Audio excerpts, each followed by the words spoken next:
took a chance using chaos control. Chaos control. Chaos control. Chaos control. God is not here. Chaos control. Chaos control. Chaos control. Coming to you live from Camp Crystal Lake. I'm your host, Travis Wormwood. Welcome to Pumpkin Hill Radio. We interrupt this program to bring you Chaos Control. And welcome in, everybody. This is Chaos Control. I am Travis Wormwood, your host today. Every week here, we dig into paranormal mysteries and esoterica that I can find in the contemporary spheres. So things that happened more recently, things that are in the news. These are small little news clippings, basically, that I just curate and bring to y'all to talk about. Definitely go check out the official Pumpkin Hill Radio episodes, the ones that have an episode number. Those ones are heavily researched by me, and those come out every Tuesday. Also check out Dawson's Diaries. Those come out usually Fridays or Saturdays, and that's more of a relaxed, fit type of recording where he does a little bit of research, and you just get to be along for the ride. And it's usually the most nuts stuff you've ever or never heard of. But let's get into Chaos Control. I also will say check the Patreon, patreon.com/pumpkinhillradio. Every other Chaos Control and every other Dawson's Diaries is a Patreon exclusive. So you'll get one or the other each week, and whatever one is not released onto the main feed goes right to the Patreon. So there's new content every single week back there. Check it out. Also check out our socials. You can go to pumpkinhillradio.com and find all of our socials there. That's the easiest way, I think. Or just look up Pumpkin Hill Radio wherever you're at. But that's all I got to say right now. Let's dig into it. I got some news stories, some kind of brutal ones, some kind of goofy ones. We're going to kind of give you a little bit of both, right? Let's start out with a brutal one that I heard about recently, okay? Flagstaff, Arizona. This was just a few days ago.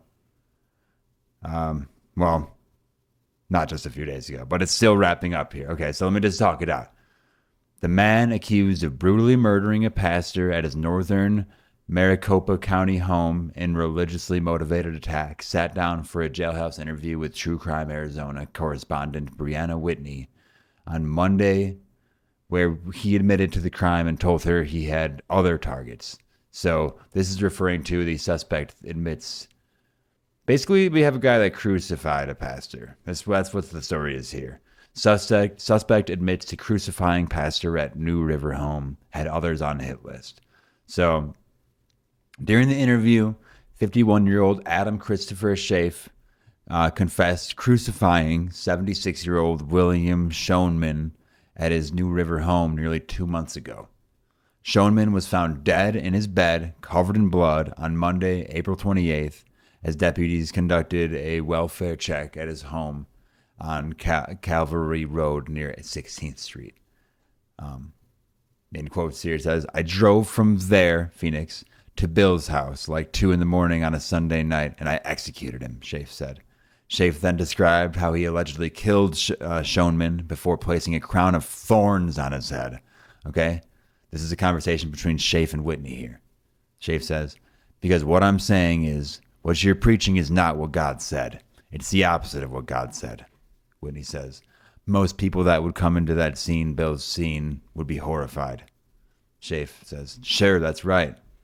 Were you feeling satisfied? Look, it's not my heart to go around killing people." "How would you feel if someone tried to crucify you?" "Good luck trying," Schaaf responded. Just insane. A crucifixion is a brutal death. There wasn't like a cross. So you're probably picturing a cross. I believe he just got him in the position and nailed him to the bed, essentially, put the crown of thorns on him. I got a cat that wants to come in. Get in here, Toby. We can't do this right now. We're going to have to hash it out later.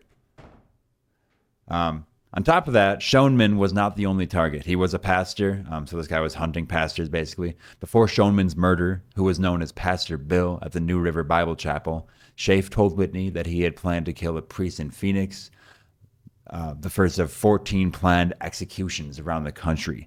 "Starting in Arizona, where I was born," Schaaf said, "where it starts is where it ends, like the Garden of Eden." What? Is that true? He said he arrived in Phoenix and followed a priest home after service on Easter Sunday, April 20th.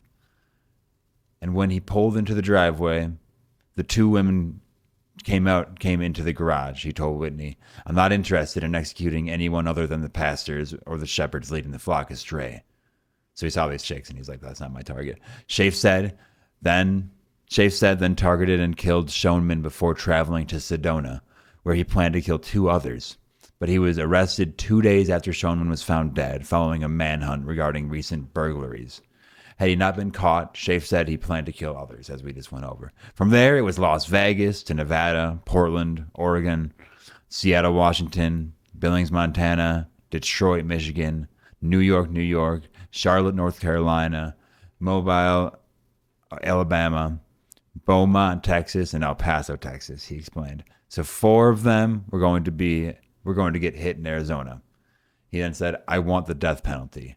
Shafe says he was following God's law and that he'll be forgiven. He said, "I want the death penalty because I want to show that you can't kill God's son. The whole story is BS." This guy's out of whack right now. Toby, what? This cat. Whitney said, "So if you're going to get the death penalty, it's not likely you'll be executed quickly." Shafe said, "Well, I want to be executed quickly so we can get this show on the road and show exactly what I'm trying to do. All you got to do is worship Jesus and you go to heaven. Your sins are forgiven. That's not what God said." Whitney said, "But did you think God was going to forgive your sins?" Shafe said, "Absolutely, he will forgive my sins. He is a forgiving God and a loving God." Whitney said, "How do you justify that? I mean, you're killing someone on multiple people. You're killing somebody or multiple people. Attempted. How does that work?" Shafe said, "It's a commandment to rid Israel of evil." He has yet to be extradited from the county. So that's the story as it is right now.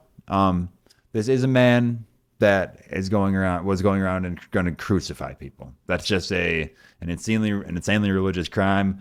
I feel like the last episode we covered the Bible a lot. I was kind of joking, but I said, like, I think I just turned Christian. You know what I mean? I mean, hey, I love the G-man up there, but you know, I got love for a lot of guys, a whole mess of pantheon, so it can't just be him right now. But you know, but I will say, what is it? We're studying kind of this religious madness, this like crazy, like enlightenment.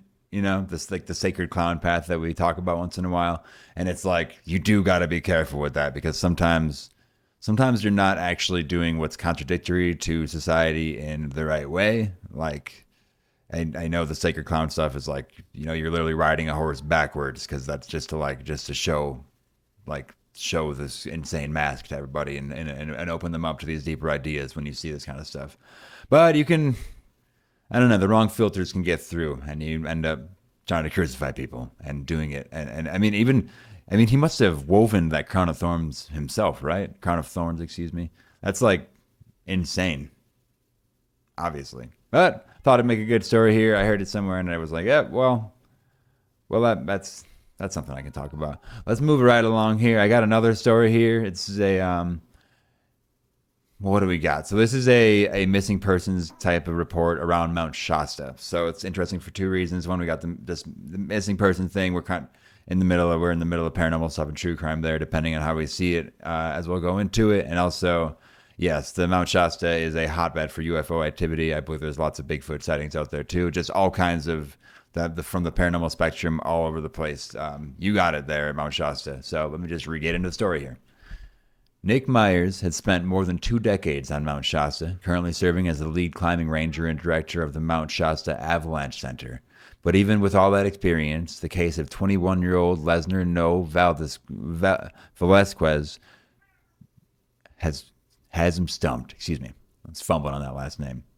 On May 29th, Cardenas was dropped off at a popular Mount Shasta trailhead just hours after flipping his car on the rural road outside Redding, 1 hour south. According to police, he told the taxi driver he was trying to beat a friend's time to complete a hike.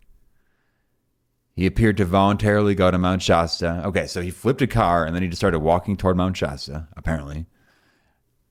He appeared to voluntarily go to Mount Shasta, and that's the last place that he was seen by anybody, said Sergeant Joshua Farron of the Redding Police Department.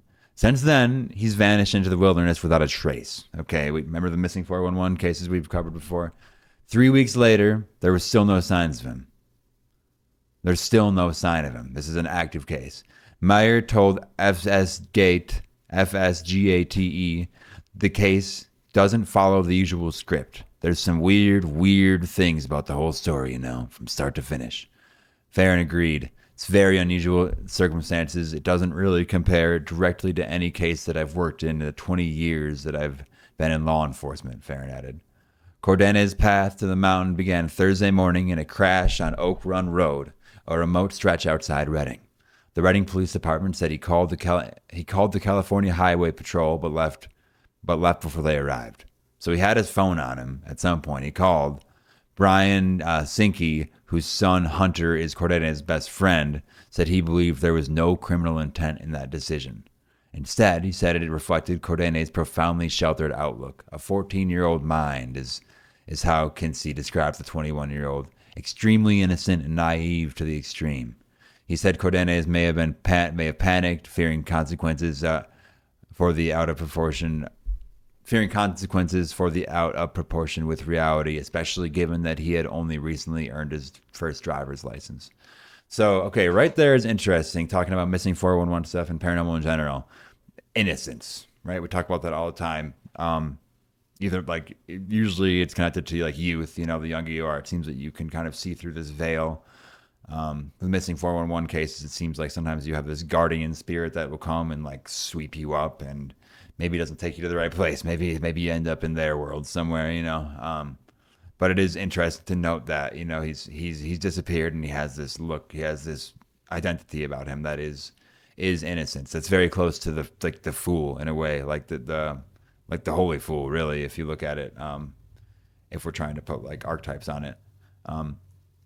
Kinsey told SF Gate that Cardenas is one of the good guys. I think SF Gate is the news source that I got this from. Sorry, but I'll link some of the ways that y'all can find these articles too. Kinsey told SF Gate that Cardenas is one of the good guys. He poured everything into his future. He graduated from the Cal Fire Academy, trained as an EMT at Shasta College, and dreamed of becoming a first responder. A former wrestler, strong and in shape, Cardenas had so much to look forward to, Kinsey said. Now, weeks after he vanished, the future feels like it's slipping away. We're losing sleep and we're sick to our stomachs, Kinsey said. This cat is not trying to get out. Toby, I gotta get him off here. Get out of there. So this is where the casual nature of the show comes in. It's mostly me letting cats in and out of the doors. And honestly, that happens on the main feed too, so that's just part of this thing. What happened after the crash? After the crash, Kinsey learned that a local woman gave Cardenas a ride back to his apartment in Redding. The woman would later tell Kinsey that Cardenas seemed fine and showed no concern, no issue, or visible injuries. In the hours after the collision, Kinsey said his son Hunter entered Cardenas' apartment and found signs that he had been there, including a change of clothes. So even weirder. Okay, so he gets in this crash. He gets a ride home. After calling, this is interesting. He calls law enforcement, or at least some sort of government body there to come. What was it? Yeah, to come check, to come get him, whatever, the highway patrol. And then he leaves before they show up. Gets to his house thanks to somebody driving him there. And he changes his clothes. And that's probably when he grabbed his backpack and, his boots or whatever, Kinsey said. One ad detail stood out. A pair of girl earrings left behind in the pocket of his discarded pants. The earrings didn't belong to any of the 3 young women Cardenas was living with, nor to any other women known to associate with him. Farron said so they found these pair of random earrings in his pocket. Maybe it's from that chick that gave him a ride home. Kind of weird though. Why would you ever give that to somebody? Farron said investigators were concerned that though Cardenas appeared well, the crash could have caused some sort of cognitive impairment. There's just a level of concern. Could he have had a traumatic brain injury and now he's on a rugged mountain somewhere, maybe not in the best state of condition, Farron said. Police say Cardenas was picked up by a cab at 2:22 p.m. near a Wells Fargo on Reading East Cypress Avenue, carrying backpacking gear and telling the driver he was trying to beat a friend's time to complete a hike. The driver reportedly dropped him off at Mount Shasta trailhead. So he's tried to get there. He crashed, got a ride home, went and changed, got his backpack, got a ride back. That's where we're at right now. Nick Myers told SFGate that the location was McBride Springs, a popular campground about 5,000 feet up the mountain. Though McBride Springs is not a typical launching point from climbing Mount Shasta via Avalanche Gulch, Myers said it is technically accessible. You can get there via a trail, yes, but it's about 3 miles additional distance. Nobody really climbs it that way. But according to Kinsey, Cardenas had no known connection to the mountain. None of his friends were hikers. None were climbers. And the deeper you look, the more bizarre the case becomes. His wallet and cash were later found at Kinsey's home. Only his passport was missing. It's unclear how he paid for the 2-hour cab ride to the mountain. Since then, this Kinsey guy, this was the father of the guy's best friend, right? He seems to be a little suspicious here. A little suspicious. Only his passport was missing. It's unclear how he paid yet for this 2-hour ride up the mountain. Yeah, what the hell? Since then, Cardenas hasn't contacted anybody. Not his roommates, not his best friend, not even his mother, who is battling stage 4 cancer. Someone that you'd probably want to check in with. Okay? We truly have had nothing since he was dropped off on the mountain, Farron said.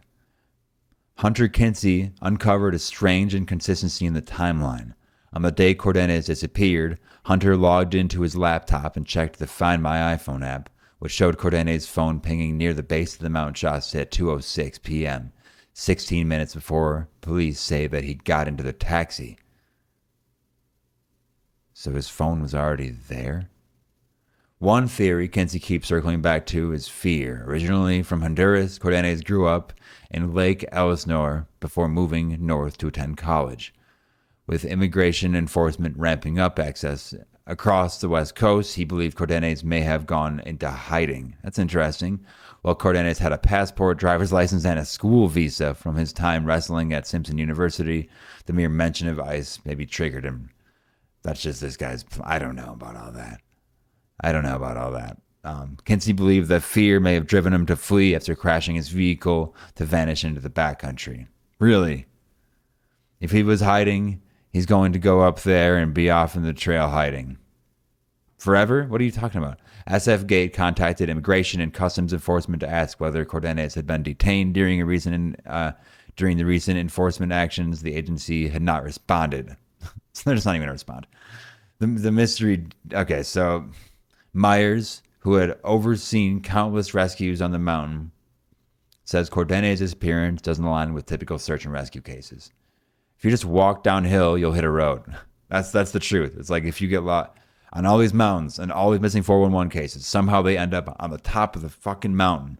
Sometimes it's like, just turn around. You can find your way out, even if it takes a little bit of extra time or a day or two. You could do this. Conditions on the mountain have not been especially dangerous, Myers explained. It's been clear. It's been nice weather, mild nights.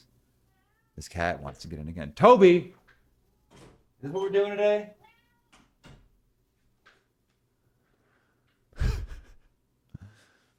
All right, where are we? The weather really hasn't been too much of an issue out here.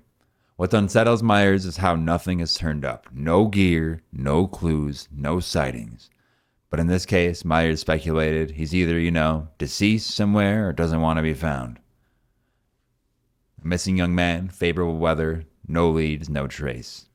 Even for a veteran rager like Myers, the mystery is hard to shake. So that's your second story here.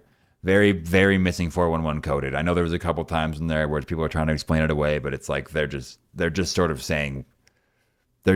guessing.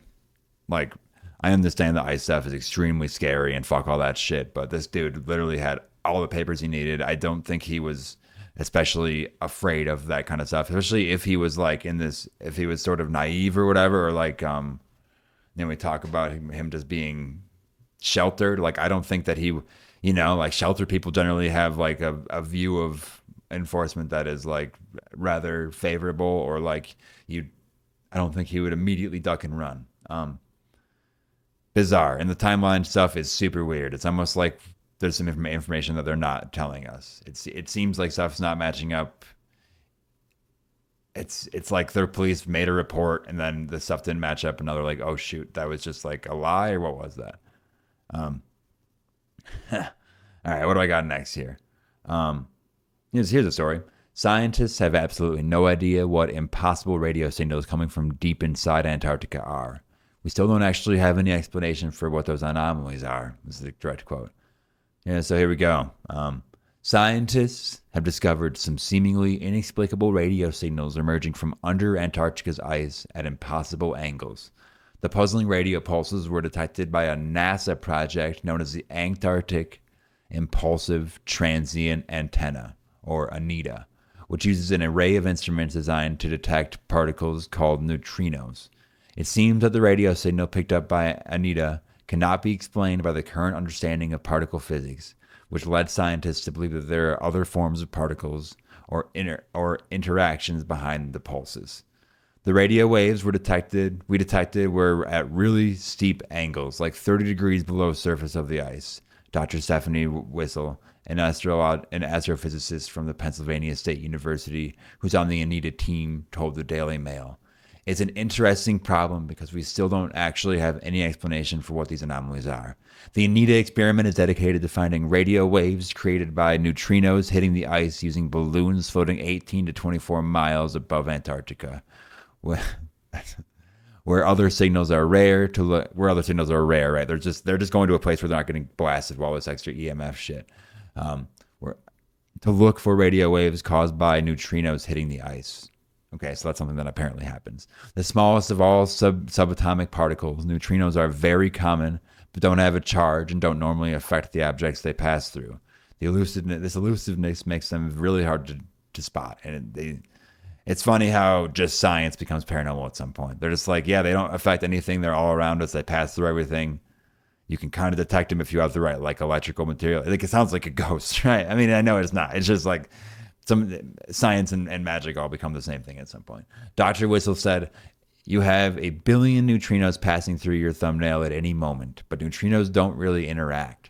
So this is the double-edged sword problem. If we detect them, it means that they have been traveling all this way without interacting with anything else. We could be detecting a neutrino coming from the edge of the observable universe.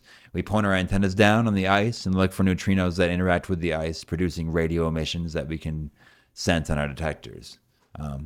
Scientists have found radio signals emerging from the ice at these impossibly steep angles, which rules out the possibility of like a neutrino produced pulse. This is not they're scanning for these neutrino pulses. This is not one of those. This is something else, and it's in a place where you're not going to get a random radio signal from 98.9 the jizz or whatever. These emissions don't bounce off the ice, but appear to be coming from below the horizon. This means that these radio waves would have had to travel through thousands of miles of rock and ice before reaching ANITA's balloons, which should have rendered them undetectable, given that neutrinos can only be picked up if they haven't interacted with anything else. All these elements made the signal's origins hard to explain using the current knowledge of particle physics. Here's just a few explanations. I mean, ANITA astrophysics have speculated that they may have come across a brand new type of particle interaction previously unknown to science. So they're just like, yeah, we just unlocked something new with science. So anytime someone says that any of this paranormal shit is not real, I'm like, we're still learning. We don't know anything yet. They say, my guess is that some interesting radio propagation effects occurred near ice and also near the horizon that I don't fully understand, but we certainly explored several of these, and we haven't been able to find any of those yet either, Dr. Whistle said. After this exciting discovery, scientists are currently building a bigger detector called PUEO, which will be better at spotting the hidden particles and could help understand this stuff. So yeah, they're just like, we're going to build new tech now because this doesn't make any sense. This doesn't make any sense. All right, I got another brutal story for you. Just a little quick here. Tamika Suin Rose Chesser, a former Beauty and the Geek contestant, allegedly murdered partner Julian Story around June 17th. dismembered and buried his body, which was found June 19th. Authorities are still searching for the missing head, and Chaser was found catatonic in her backyard. And a little bonus twist on this, surveillance footage captures her days earlier, topless but in a wedding veil, wielding a sharp object, possibly a knife, by a war memorial. So this chick just went nuts, sounds like. CCTV of a former reality TV star in the hours after she allegedly murdered her partner has emerged.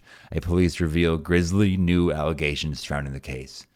CCTV has captured former Beauty and the Greek contestant Tamika Chesser walking the streets after allegedly murdering her partner, as police reveal grisly. Okay, did I just read that twice? Excuse me. Detectives. This was in South Australia. She's alleged to have murdered her partner, Julian Daniel Story, at the couple's unit in Port Lincoln, South Australia last week. Detective Superintendent Darren Felke, speaking with reporters on Friday afternoon, said the former reality TV star had dismembered Mr. Story's body and removed his head.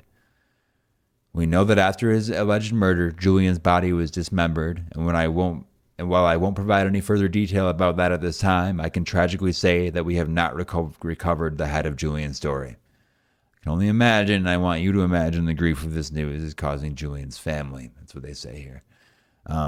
This Tamika Chesser was charged with murder. That's kind of it. They're figuring some stuff out.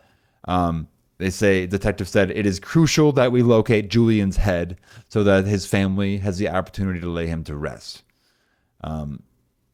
Mr. Story's body was found on the afternoon of June 19th following a small fire at the unit, and Mrs. Chesser was arrested in the yard at that time. Oh, that's really bad luck for her. The body probably wouldn't have been found for some time, but then this fire breaks out, right? And yes, basically the fire also creates this very complex crime scene that they're trying to deal with. That's really the whole story. I mean, there's more details, but that was it. This some TV star cut a guy's head off. She's topless with a wedding veil on, holding a knife at a war memorial. You know, just some insane stuff. Between that one and the crucifixion earlier, I was like, damn, this is like some, I don't know. I don't always like to cover the brutal stuff, but these felt like I wanted to talk about them for a second anyway. And really quick, last but not least on today's agenda, scientists have found the source of a strange form of communication in the ocean that they say could help them locate extraterrestrial life in space.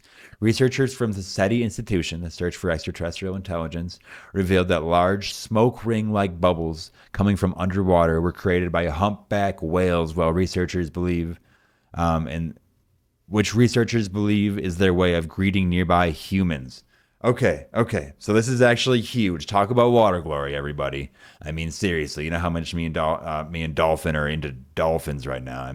Dawson are into dolphins right now. We did that whole series on the water. We did like 5 different water-based episodes, sea-based episodes.